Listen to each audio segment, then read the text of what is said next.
What's good, YouTube? Evan, I'm back with another OU battle, and wonderful, beautiful Rocky people. I'm so excited to bring you this battle.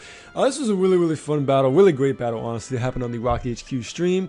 If you aren't following us on Twitch, why not? You're missing out. Link is down below to the Twitch. Also on Twitch is where we do the Rocket tier system. So if you want to rank up in Team Rocket, go from a grunt to an admin just like Shade and I. Be sure you follow Twitch. Be sure you catch the streams. That's how you do it. You can also challenge our Rocket Elites who are gym leaders in the Rocket Gym Leader Challenge. More info on that and official gym leader artwork is down below. The link to the Google Drive, so check that out. Obviously, you see I am in fact using the Mega Heracross Speed Control team. I'm really loving this team. Mega Heracross might be my new favorite Mega. It's a really weird team. I want to be working on it for a while. I think it's really cool. I've never seen an OU team quite like it. It's got some weird stuff. Obviously, you don't see Mega Hera very much. I've got a Meowstick in OU singles. So it's definitely an interesting team. Definitely gonna work on it. You know what I mean? I'm definitely gonna be doing a lot of practice with this team, trying to make this thing a fine-tuned machine because I think there's a lot of potential here. It's a very powerful team. So, looking at my opponent's team, I'm obviously facing Shiko here. I actually really enjoy Shiko's team a lot. I don't know if it's just aesthetically or what, but I really like that team a lot. Just looking, I think it's a really cool team.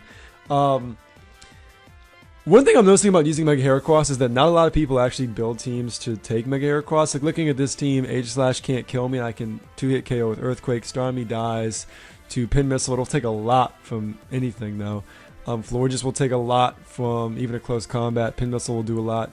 Tyranitar, let's not even talk about how bad Tyranitar gets destroyed. People don't know, Heracross actually it can 1-hit KO Ferrothorn. It's not guaranteed, but it's a really high % chance. So yeah, Iron Barbs, I'm not afraid of you. And Talonflame will still take a lot of damage from it. So I know it's going to be important to actually preserve Heracross in this match. But without further ado, let's get it started. Let's see how this unique speed control team does. And once again, beautiful, wonderful Rocket people. If you like this video, if you dislike it, please leave a rating down below. It helps the channel grow, helps us know what you all enjoy watching. And be sure you come back tomorrow because there are uploads on Rocket HQ every single day. So I actually lead with my Heatran here. Kind of predicting the Talonflame lead because Heracross is such a huge threat to his team. And so, luckily, I do predict right, and my opponent leads with the Talonflame. I almost went for my Ancient Power, but I thought they'd probably U-turn out or switch out. So I actually went for a Flamethrower. Most people do not expect Choice Specs. See what I did there? Choice Specs Heatran. And look at that power! Look how much that does to a Starmie. This thing is a monster. My opponent actually switches out, maybe thinking I'm Scarfed and not wanting to die. And they predict my switch very risky, because if I stayed in and went for another one, that would be a dead Aegislash. People do not know the power of offensive Choice Specs Heatran. I love it. I think it's amazing. Here I want to scout for the Sacred Sword, just to see if they have it. I want to see what kind of Aegislash this is. Obviously, Special is more common. I've never seen anyone but me one sub, so I'm not too worried. They go for the Shadow Ball, predicting a switch, excuse me. So I'm like, okay, probably Special. But here they actually do reveal the Sacred Sword as I go for my rocks. Luckily, I'm a Chansey, so I eat that up. And here I'm going to go ahead and go for the Wish, just to get some HP back. Because I'm really not too threatened out by this thing, honestly. I can't touch it, but it really can't touch me either. There you see they do predict the switch. I go for the Seismic Toss just because they might switch out. Because Sacred Sword, honestly, like, it's a 3-hit KO. I'm not afraid. I've got Wish. So I'm kind of inclined just to stand here and wish to myself, honestly, and let my opponent switch out. I'm really not threatened. I kind of want to see if I can get them to a place where I can make a safe switch, predicting either Shadow Ball or the Sacred Sword. So here my opponent makes a really good play. It's kind of obvious that I'm going to protect here because of the range of HP I'm at. I really wish that I went for like a Seismic Toss here. But I was at the range of HP where I kind of needed to protect. So my opponent does a good job of realizing that I'm probably going to protect this turn. They bring in their own Tyranitar. And here I do get my Wish back, so I'm still sitting at an amazing range of HP with this Chansey. Here I go for, I think I kind of make a misplay, to be honest. I probably should have wished here, but I go for Protect, wanting to see what type of Tyranitar this was. Before I switch something in on this, like my Skarmory, I thought maybe he'd go for a Fire Blast. And here he actually reveals he's a Mega T-Tar with Dragon Dance, so that's really problematic for me. Right off the bat, I'm not liking how things are looking now that we have a Mega T-Tar out here. So here I do go for the Wish. Unfortunately, on this team presently, I don't have Whirlwind, which is really precarious. I definitely need Whirlwind somewhere on this team. But unfortunately, I'm not running it.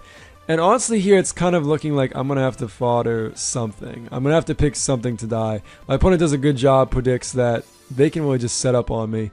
So very, very good job of my opponent.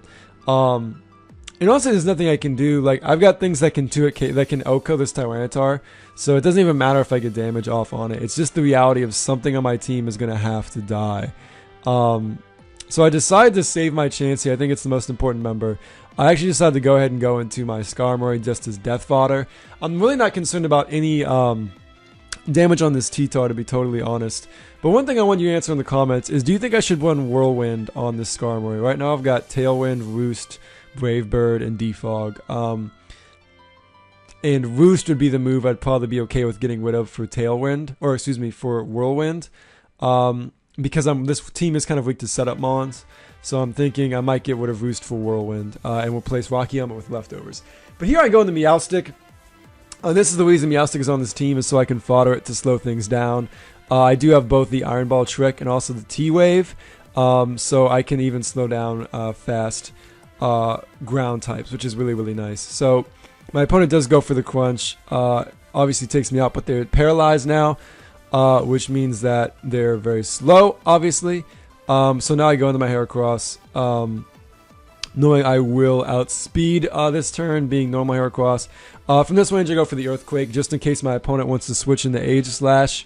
I figured that they would go ahead and choose to follow the T-Tar, which they do. So I get the Moxie boost, but it's irrelevant because my opponent does have Talonflame.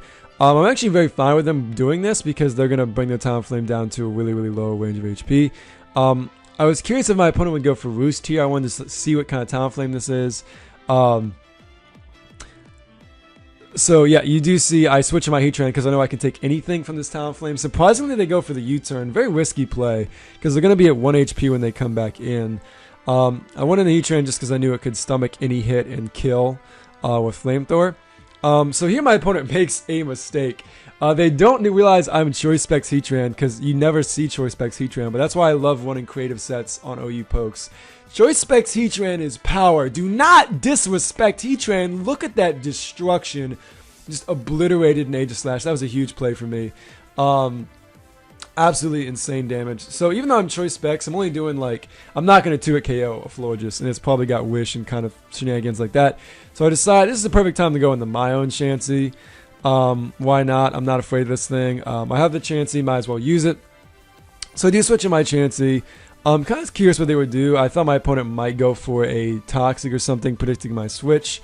Since they know now that I am Specs because I O-code their Heatran, or excuse me, their Aegislash. So we're both kind of wishing here, and this is where I realize, oh, you want to pass this into your Talonflame, because Talonflame obviously will only be at 1 HP after the rocks. So I know this turn I need to go for Seismic Toss because Wish will not happen until the end of the turn. So whatever comes in is going to take a Seismic Toss. I honestly disagree with my opponent's play right here. They make a very risky play and they try to go into Starmie to spin the rocks away. But because they have to take damage from the rocks, and because their switch was so obvious, I went for the Seismic Toss, they actually lose their Starmie, which I think was really, really risky because Starmie was not exactly almost dead, but Talonflame was. So huge for me. I also take out their Spinner, so rocks are up to stay. So I'm in a great, great, great position here. Good job on my opponent, though, to redeem themselves. They go in the Pharaoh. I'm guessing wanting to get their own hazards up. They know that I'd have to defog both of our hazards away, so they might be trying to put pressure on in that way. But honestly, this team is very okay with rocks. Like, this team, I don't feel pressure when stealth rocks are up. Here, I think this was a bit of a misplay on my part. Mega Heracross can Oko a Ferrothorn with a close combat. In my head, I was like, alright, let me just get a little bit of damage off. So that it won't be at full HP, and then I'll close combat and it won't hit me. I won't lose my defenses or anything like that. But honestly, I think that was a misplay. I have shown that I'm Moxie, so my opponent has no fear to go for a T-Wave. But one, I should have Mega Evolved, and I don't take into account how much Lefties and Leech Seed will bring this thing back to basically full health. So I do think that was a bit of a misplay on my part. I should have outright gone for the close combat, because most people sleep on Mega Heracross and they don't think that it will do that much to a Ferrothorn. But yeah, this thing can Oko a Ferrothorn. So that Ferrothorn honestly could have been dead. had I just gone for a close combat, and I'm wishing I had. It was unlikely. What was he going to hit me with? Iron Ball and Power Whip, both of which I would have taken very, very well. So there was no reason not to go for close combat Mega Evolution. Here I go for it one too late. And my opponent brings this in. Obviously, I wouldn't be paralyzed had I gone for the close combat, and like I could have pin missile this thing, because this thing will die to a pin missile too. So unfortunately, close combat does do a massive chunk, but I kind of need to switch out at this point. I don't want to fodder my Heracross because I do want to keep it as an option for the Ferrothorn, even though I do have the Heatran. So here I decided to go ahead and go into my Heatran, because I know this thing can't hurt me. And the reason that, luckily I get lucky and they go for the Protect, so excellent, they waste a turn. I'm free to start spamming Flash Cannon. Honestly though, I think I really should have gone for Flamethrower right here. Like I said, that thing really can't touch me, and it was very likely that they'd switch, knowing since they know I'm choiced because I killed the Aegislash. So I didn't take into account that my opponent knows I'm choiced, and I definitely should have just gone for Flamethrower. It would have done from that range a massive damage to the Florges, and Florges couldn't touch me. So I really should have just started spamming Flamethrower, to be honest. So now I have to go back into my Heracross. Which I'm 100% fine with, because again, Heracross does massive damage to a Ferrothorn. And because I did get chip damage off with Flash Cannon, this thing will not be at full HP, which means it'll die from a close combat. And with the rocks up, his Floor just really doesn't want to keep switching into these close combats. Like, it can't. So here I'm free to go for the close combat. My opponent does go for the rocks, but again, honestly, my team is very not affected by rocks. So I go for the close combat. And look at that power. Mega Heracross is not a joke. Mega Heracross is powerful. So I definitely should have gone for that before and had a chance to Oko. I don't care about Iron Bar's damage. I'm a Mega Heracross. Mega Heracross is a beast. I encourage you all to check him out. So now my opponent does go into the Florges. And at this point, I could have stayed in and foddered this thing, but where my head was at is that my opponent has a Talonflame that's going to be at 1 HP. I need at least one poke in the back, because when that Talonflame attacks, it dies. So as long as I have a poke in the back, I'll be fine. My opponent is down at this point to just their Florges and the Talonflame, so I have no reason not to go for Flash Cannon. If they switch out, they will die to rocks. But by saving the Heracross, I guarantee, even if Talonflame manages to kill my Heatran, I have a poke in back, and the Talonflame will still die. Unless they get like a super duper crit with acrobatics or something that has no recoil. So now they bring in Talonflame. Obviously rocks take it down to its 1 HP. They're going to go for Brave Bird, which is not going to do a lot of damage to Heatran, and obviously the recoil will be enough to take them out. So Brave Bird, I'm not even defensive, does virtually nothing to me, and Talonflame goes down. So that was an awesome battle.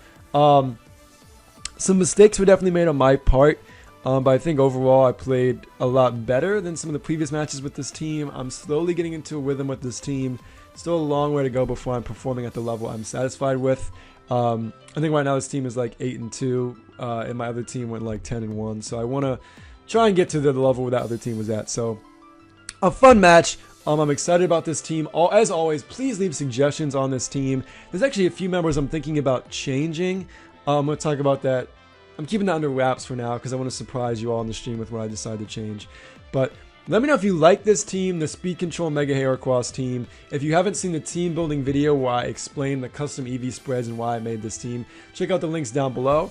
If you haven't seen all the battles with this team, definitely check out, just go to Rock HQ's homepage on YouTube.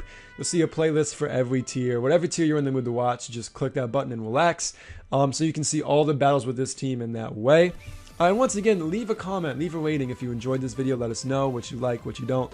And remember, if you leave an insightful competitive comment, you can always get points in the Rocket tier system to level up to an admin, so you can be doing this yourself. So without further ado, thank you so much for watching. And Shiko, thank you to my opponent for the awesome battle and for supporting the Rock HQ stream. My name is Evan Umbra, signing off. Have a good one.